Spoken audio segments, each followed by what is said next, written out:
ప్రముఖ అంతర్జాతీయ సువార్థికులు పగడాల ప్రవీణ్ ఆకస్మిక మరణం దురదృష్టకరమని, ఇది తమను దిగ్భ్రాంతికి గురిచేసిందని, వారి మృతికి ప్రగాఢ సంతాపం తెలియజేస్తున్నామని ప్రకాశం జిల్లా Ongole Jewett memorial Baptist church ప్రధాన కార్యదర్శి యాదాల రాజశేఖర్ అన్నారు. చర్చి ప్రాంగణంలో జరిగిన మీడియా సమావేశంలో treasurer Jagjivan Ram, Harold Moses తదితరులతో కలిసి సంతాపం ప్రకటించారు. పాస్టర్ పగడాల ప్రవీణ్కు తమ సంఘంతో ఎంతో అనుబంధం ఉందని ఆయన గుర్తు చేశారు.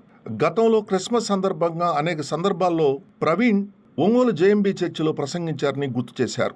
వారి మరణం వెనుక కొంత అనుమానాలు కలిగి ఉందని క్రైస్తవ లోకం ఆవేదన వ్యక్తం చేస్తున్న సందర్భంగా నిష్పక్షపాతంగా నిజాయితీతో ప్రభుత్వం వెలికితీసి దోషులు ఎవరో తేల్చి క్రైస్తవులకు రక్షణ కల్పించాల్సిందిగా కోరారు. భవిష్యత్తులో ఇటువంటి సంఘటనలు పునరావృతం కాకుండా మతాల మధ్య ఘర్షణలు తలెత్తకుండా ముందస్తు చర్యలు తీసుకోవాలని విజ్ఞప్తి చేశారు. సంఘానికి ఉన్నటువంటి సత్సంబంధాన్ని బట్టి గతంలో ప్రవీణ్ కుమార్ గారు సంఘాలయంలో వాచ్ నైట్ సర్వీసుల గురించి వాక్య పరిచయం చేయడం జరిగింది. వారు 2 తెలుగు రాష్ట్రాలే కాకుండా విదేశాల్లో కూడా ఒక ఉన్నతమైన సంస్కరణ కలిగి అత్యధికమైన విద్యను అభ్యసించి బోధకుడుగా సంచలనమైనటువంటి ప్రకటనలు చేస్తూ అనేక రకాల సందర్భాల్లో క్రైస్తవ మతం యొక్క అభివృద్ధిలో పాల్గొని ఉన్నత స్థాయిలో నిలిచిన వ్యక్తిగా ప్రవీణ్ కుమార్ గారిని గుర్తించవచ్చు. ఎందుకంటే ఆయన అనేక ధర్మకార్యాలు, సేవా కార్యక్రమాలు చేస్తూ అనేకమైనటువంటి ఆధ్యాత్మికమైనటువంటి సూత్రాలను సంఘాలకు అందిస్తూ ఒక న్యూనత కలిగినటువంటి వ్యక్తిగా తన జీవితయాత్ర కొనసాగించాడు. అయితే 25/3/25 జరిగినటువంటి ఆ ఇన్సిడెంట్ అది మరి ఎందుకు అలా జరిగిందని మేము చెప్పలేం. ఎందుకంటే రకరకాల రూమర్స్ వస్తున్నాయి కనుక మేము ఒక్కటే కోరుకుంటున్నాం ప్రభుత్వాన్ని. పాస్టర్ ప్రవీణ్ కుమార్ గారి యొక్క మరణం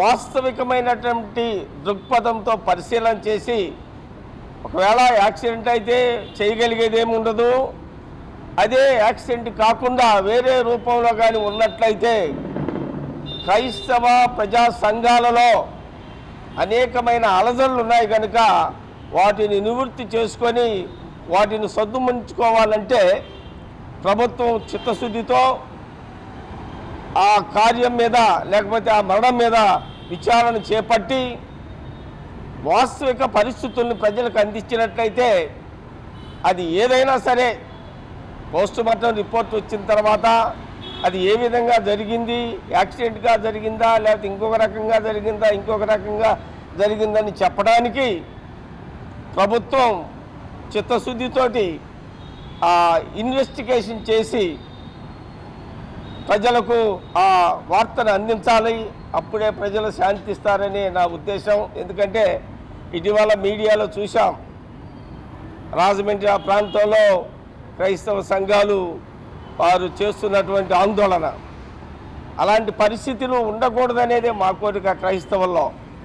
ఈరోజు ఆయన భౌతిక కాయాన్ని హైదరాబాద్ సెకండ్రాబాద్ సెంటినరీ బ్యాప్టిస్ట్ చర్చిలో పెట్టడం, ఆయన బర్యలు కూడా అక్కడ జరగటం ఉంది కనుక ఆయన భూస్థాపన కార్యక్రమం దేవునికి భయంకరంగా క్రైస్తవ సంఘాలకు మేలుకరంగా జరగాలని కోరుకుంటూ వారి కుటుంబానికి మా జువెట్ మెమోరియల్ బ్యాప్టిస్టు సంఘాలయం తరపున ప్రగాఢమైనటువంటి సానుభూతి తెలియజేస్తూ ఈ నా మాటలు ముగిస్తున్నాను. క్రైస్తవ్యంలోని నిజానిజాలను నిష్పక్షపాతంగా క్రైస్తవ లోకానికే కాకుండా ప్రపంచంలో ఉంటే అన్ని వర్గాల వారికి కూడా అందజేస్తూ అనేక మందిని వారి యొక్క ప్రసంగాల ద్వారా ఉత్తేజపరుస్తూ, అంతేకాకుండా అనేకమైనటువంటి ఆయన సొంత ఖర్చులతో తనతో కొన్ని ఆర్గనైజేషన్స్ ద్వారా పేద ప్రజలను దగ్గర తీసి పేద పిల్లలకు విద్యాబుద్ధులు నేర్పించేటటువంటి గొప్ప దేవునికి ఇష్టమైనటువంటి కార్యక్రమాలు చేస్తున్నటువంటి పాస్టర్ ప్రవీణ్ కుమార్ గారి యొక్క ఆస్పెక్ట్ మరణం మన జేఎంబి చర్చి వారినే కాకుండా ఈ క్రైస్తవ లోకాన్ని అంతటినీ కూడా దిగ్భ్రాంతికి గురి చేసిందన్న విషయం మన మీడియా వాళ్ళందరూ కూడా తెలుసు. మీడియాలో దాని గురించి అనేక కథనాలు వస్తున్నాయి. అవన్నిటి కూడా మేము పరిశీలించి చూస్తున్నాం. మరి వారికి మా అనుబంధాన్ని మా సెక్రటరీ గారు కూడా చెప్పారు. ఆయన ఈ యొక్క సంఘంలో కూడా చరిత్రాత్మకమైన సంఘంలో ఆయన ప్రసంగించడం కూడా జరిగింది. అందువల్ల మాకు ఆయనకి కొంత మంచి అవినాభావ సంబంధం కూడా ఏర్పడింది.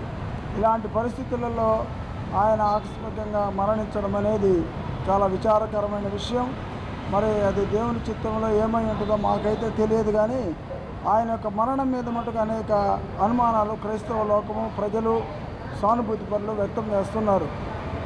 దాన్ని నివారించవలసిన బాధ్యత మన ప్రభుత్వం మీద ఉంది. ఇప్పటికే ప్రభుత్వం అనేకమైనటువంటి ఎంక్వైరీలు వేయించడం జరిగింది.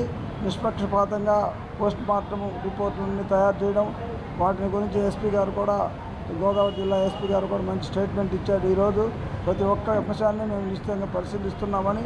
అయితే మాలో ఉన్నటువంటి అనుమానాలను మటుకు ఖచ్చితంగా నివృత్తి చేయాల్సినటువంటి బాధ్యత మీద ప్రభుత్వం మీద ఉంది. ఎందుకంటే ఇప్పుడు ఉన్న పరిస్థితులలో అనేక రాష్ట్రాల్లో అనేక చోట్ల కూడా క్రైస్తవుల మీద దాడులు జరుగుతున్నాయి. ఇలాంటి పరిస్థితులలో ఒక పాస్టర్ గారు ఆయన కొన్ని డిబేట్లలో మాట్లాడుతూ ఈ యొక్క క్రైస్తవ మతాన్ని గురించి ఎక్కువగా వివరిస్తూ దాంట్లో ఉన్న నిజానిజాలని, క్రీస్తు దేవుని యొక్క నిజమైనటువంటి ఆయన యొక్క సందేశాన్ని ఆయన అనేకలకు నివృత్తి చేస్తూ ప్రసంగిస్తున్నందువల్ల ఆయన కొన్ని థ్రెట్స్ వచ్చినట్టు కూడా మాకు కొంత సమాచారం ఉంది. అది ఎంతవరకు వాస్తవం అనేది మేము చెప్పలేము. కానీ ప్రస్తుతం జరిగిన ఈ సంఘటన మటుకు చాలా అనుమానాల పరిస్థితులకు దారి తీస్తున్న సందర్భంగా దీన్ని ప్రభుత్వం వారు వెంటనే, నిన్న హోమ్ మినిస్టర్ గారు కూడా చెప్పినట్లుగా, ముఖ్యమంత్రి గారు చెప్పినట్లుగా కూడా నిష్పక్షపాతమైనటువంటి ఎంక్వైరీ దీంట్లో జరిగించి నిజానిజాలను బయటికి తీసి నిజంగా ఇదేదన్నా ఇతర శక్తుల భయంతో జరుగుంటే వారిని తగిన విధంగా శిక్షించడానికి కూడా తగు చర్యలు తీసుకోవాలని, ఈ దిగ్భ్రాంతిలో ఈ యొక్క మరణంతో కలత చెందని క్రైస్తవులకు అందరికీ కూడా ఒక మనోధైర్యాన్ని ఈ రాష్ట్ర ప్రజలందరూ కూడా కలిగించాలని చెప్పి మేము ప్రభుత్వాన్ని మనవి చేసుకుంటూ మా యొక్క జేఎంబి సంఘం కమిటీ తరఫున సంఘస్థులందరితో కూడా వాడి కుటుంబానికి మా ప్రగాఢ సానుభూతిని తెలియజేస్తున్నామని మీకు ఈ సందర్భంగా తెలియజేస్తున్నాం.